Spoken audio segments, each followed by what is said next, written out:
Magandang araw po sa inyong lahat mga kababayan at welcome back dito po sa PNR at ito nga mga karibin natin, lagot si Lacson. Nako, pinatakas na si Bryce Hernandez. Ayan mga kababayan, sabi po nito Pasio, akala ko ba magaling tong si Lacson mag-imbestiga. Ayan mga kababayan, patungkol po rin ang ating aalamin at bibigyan ng reaksyon ngayong araw na ito. Pero bago pong lahat mga kababayan, sa mga hindi pa po nakapag-subscribe sa ating munting channel ay pasubscribe naman po at palike na rin po ng video ito. Maraming salamat po mga kababayan at eto na nga, simulan na po natin to.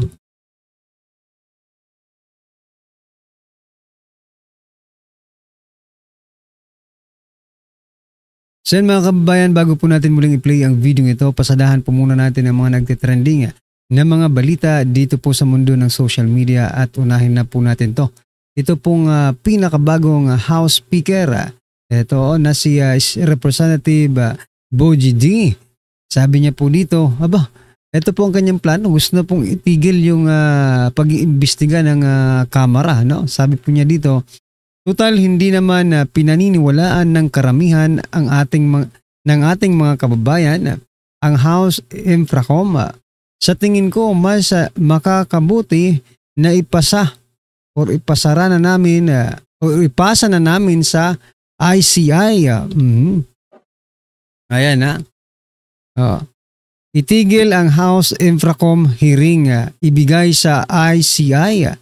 Anong sa ICC? Balita po sa News 5, ICC daw no? Sa ICI, okay? Nais ni House Speaker Bogie D na itigil na ang sinasagawang pagdinig ng House Infracom Committee or House Infrastructure Committee hinggil sa maanumalyang flood control project sa bansa. Ito ay upang ipaubaya na lamang sa Independent Commission on Infrastructure or ICI ang pag-iimbestiga.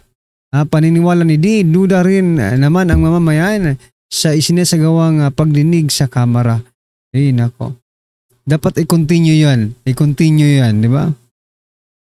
Bakit nung pag-iimbestiga kay former President Duterte, pag-iimbestiga kay Vice President Sara Duterte, duda rin naman ang taong bayan doon bakit hindi nyo pinatigil. Sige nga, duda naman talaga ang taong bayan sa lahat ng ginagawa nyo. Kaya marapat lang na i-continue yan. At kung ako, for example, ako po yung speaker, i-continue yan at ipakita nyo, no, na para talaga kayo sa bayan. Hindi kayo kung para kanino lamang. Change the image, no? Palitan nyo yung imahe ninyo. Diba? Kung sa panahon po ni Romualdez ay napaka sama ng imahe ng House of Representatives. Ngayon, kung mabuti po ang intensyon nitong si Representative Bogie D, no? I-continue niya yan. Tapos gawin nila ang lahat para may managot, no? At ipakita nila sa bayan, no, na nagbago. Ipakita niya sa bayan na nagbago po ang House of Representatives sa kanyang panunungkulan. Di ba? Ganun lang yun mga Pero bakit ba talaga ayaw na ayaw yung imbestigahan dyan? No? Dahil ba mga kasamahan nyo? Bakit doon sa sa Senado, kasamahan rin naman nila yung iniimbestigahan nila? Si Senator Jinggoy at sa Senator Villanueva. Bakit hindi nila tinitigil? Sige nga. O, di ba? Kaya dapat talaga i-continue yan. Ipakita nyo sa taong bayan.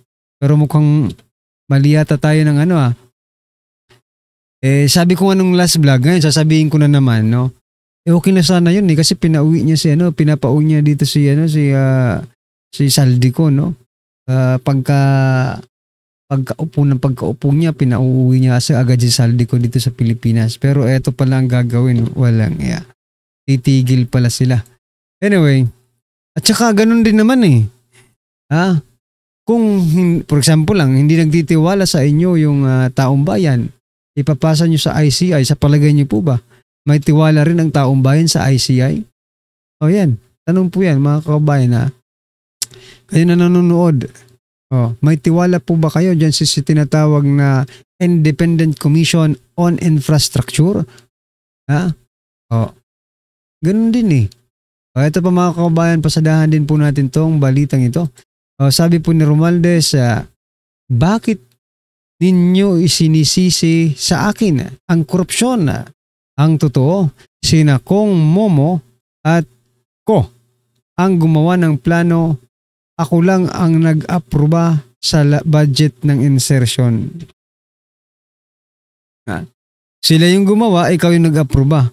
Ganun din yun eh. In-approve mo eh. Diba? Bakit mo in-approve? Ganun din sa presidente. Bakit niya in-approve?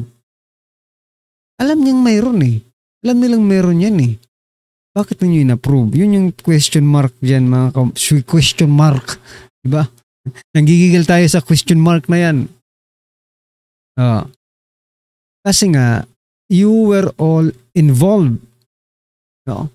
Sa mga nangyayari ngayon, nagmamalinis kayo. Kayo ang gumawa.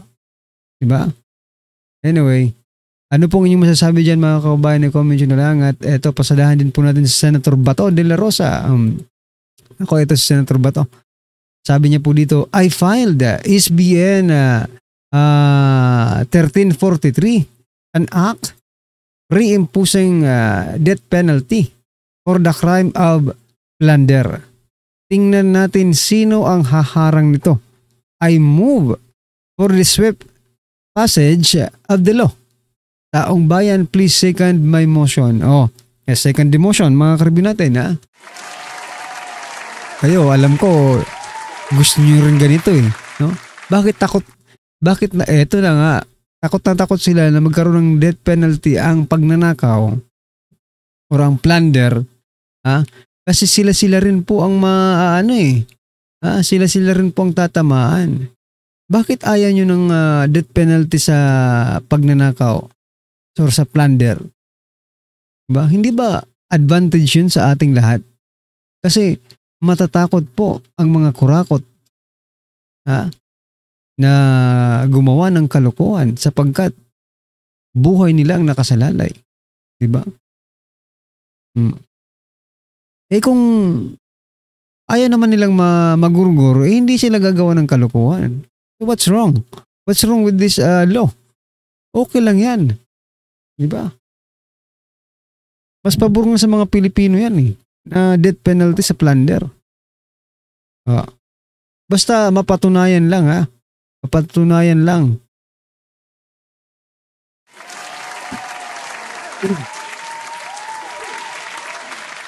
Basta mapatunayan lang po, okay yan sa atin, no? Yung plunder. Death penalty. Para naman magtanda po itong mga... Biruin mo, billions of pesos ang ninanakaw sa bayan. Tapos, nakakapagpiyansa. Nakakalabas. Nako po. Dapat talaga itong batas na itong suportahan ninyo. Kung sino man po ang humarang dito, kawatan. Diba? Kung sino ang humarang sa batas na ito, siya po ay magnanakaw. Okay? Alright, ito last po natin pag-usapan mga kababayan bago po natin i-play yung video. Ito naman po. Nako. Legislative immunity ni Bryce Hernandez kakansilahin kung di isusuko ang computer. Nako, nagbabala si Senate Blue Ribbon Committee Chairperson Panfilo Ping Lacson na nakakansilahin ang legislative immunity ng dating DPWH District Engineer na si Bryce Hernandez kung hindi nito isusuko ang kanyang computer. Nako, alam niyo po yung computer na yan, ha? Sa panahon ngayon, madali lang po mag-copy-paste. Everything, no? Madali lang po mag-copy-paste. Okay? Di ba? Alam naman po natin kung kanino po pumapanig itong si Lacson. Di ba? Sabi niya nga, mas credible pang state witness itong si Bryce Hernandez. Ngayon, mga kababayan, pag computer po ba ang maging ebidensya, di ba? I mean, it's so easy to copy and paste nowadays, di ba? I-send lang yan sa'yo. Kailan iimbestigahan naman yan ng forensic, di ba? Forensic, kung tama ba or matagal na ba yan na mga, mga information, di ba? So good luck po sa atin lahat, no? Kasi baka mamaya lahat ng nakalagay doon sa computer na yan ay paniwalaan, 'di ba? So iwan ko lang, hindi naman ako IT expert, 'di ba? Sa mga IT expert diyan, pwede bang gawing ebidensya 'yan? Well, pwede naman siguro, 'di ba? Pwede 'yan. Pero ang problema lang dito mga kababayan kasi bilib na bilib po si Soto dito kay Hernandez, no? Baka gawin pa nga pong state witness ito mga karubyo natin. Alright? Ano po ang inyong opinion dyan? I-comment nyo na lang at eto, pasadahan na po natin ito. Aba, si Topacio. Binira si Lacson. Ito po pakinggan natin. Akala ko pa magaling na pulis yung si Ping Lacson. Alam nyo si Ping Lacson, utang lang naman yan ang pagpapatuloy ng kanyang karir at ang kanyang kalayaan dahil tama yung kinampian niya noong 2010 si Noynoy Aquino. Opo. Merong warrant yan, di ba alam nyo naman, baka nakakalimutan nyo na, may warrant yan for the double murder of Dacer and Corbito. Opo. Inapil niya sa Court of Appeals. Okay? Ito po, baka akala nyo na absuelto si Ping Lacson. Technicality lamang po yung pagka walang bisa ng kanyang warrant against the regarding the Dacer Corbito double murder case. Technicality. Yung warrant ni Judge Telma Medina ay kinwestiyon nila sa CA. Okay? Sabi ng CA, walang probable cause, baliwala yung warrant. Kaso mo, tumawid na yung administrasyon from GMA to Noynoy Aquino. Okay. Yung Solicitor General, Office of the Solicitor General, na kahit yung mga kasong annulment na ayaw nung mag-asawa na magsama, inaapila pa hanggang Supreme Court. Ito, crime of the decade. Dacer Corbito double murder. Yes. Yung pagkatalo ng gobyerno sa Court of Appeals, hindi inapila. Si Solicitor General Cadiz po yan. Yan ang pangalan. Ayun, nakarma. Tumakbong gobernador sa probinsya nila, Olats. Lot de Leon. Luis Valdez. Ayan, nakarma. Kaya, kami ang nag-apila na technicality kami, sabi ng Supreme Court, without the consent of the Solicitor General. Hindi kami pwedeng mag-apila. Ayun. At dahil dyan, sa kasong yan ni Ping Lacson, kung saan naagrabyado ang gobyerno dahil ayaw kumilos ng Solicitor General, nag-iba ang rule. Sabi, pwede muna kami mag-apila, hihingin lang ang komento ng Solicitor General. Ayun. Dahil sa kasong yan yun. Kasi maraming naluluto pag hindi maayos yung Solicitor General. Buti na lang, nung panahon ni Duterte, napakaayos ng Solicitor General, si Joe Calida. Yeah. Pero kang kamoting kahoy ang Solicitor General, wala kang mapapala. Yan ang nangyari. Yung kay Lacson ay nawala ng probable cause. Ngayon, yun, namamayagpag siya. Ang investigasyon naman niya, pagkagulo-gulo. Wala nang ginawa kundi contractor, DPWH official, na low ranking pa. Yung pangalan noon, si Hernandez. Opo. Ano ba naman yun? Deputy lamang yun di ba? Correct. Yun ang dinidiktik nila. Mayroong ill-gotten wealth yun, pero yung puro small fish, puro dilis, Mr. Lacson, ang iyong nalalambat, yung mga malalaking isda nakakalusot sa lambat mo. Ang dinamay mo lang, yung mga kasamahan mo pa. Ewan ko kung bakit dinamay mo pa yung kasamahan mo. Baka may strategy kayo dyan, para ma-neutralize tong dalawang ito. Hindi ko alam. Pero puro ka computer, puro ganito. Ba't hindi ka magrekomenda? Ba't hindi mo sundin yung rekomendasyon ni Marcoleta na bigyan ng immunity? Hindi lamang ang mga diskaya, Wala akong pakialam sa mga diskaya. Yung iba pang nagsusumbong, natatakot tuloy. Correct. Ako, pinahihirapan nyo pa. Kaya i-evaluate pa. Yung unang-una, nag-introduce pa kayo ng kapwitan. Si Tito Soto. at si Remulla, kailangan daw munang ibalik yung ill-gotten wealth. I-audit pa. Kailan mo ilalagay sa witness protection? Tapos na. Paano mo i-compute sa ngayon yan? O di pinatay na yon. Mga tirada niyo naman kasi bago pinagsisiksikan niya yung sarili niya sa pagka-ombudsman. Alam mo ba, ang kalokohang ginawa ng kasalukuyang administrasyon, na impluwensyahan nila yung Office of the Ombudsman. Yung final ni Mayor Baste na complaint na may docket na. Kasi ayon talaga sa prevailing rule ng Ombudsman. Automatically, pag-file, docketed na. Dalawa, administrative and criminal. Bakit? Sapagkat nung dati na may evaluation pa.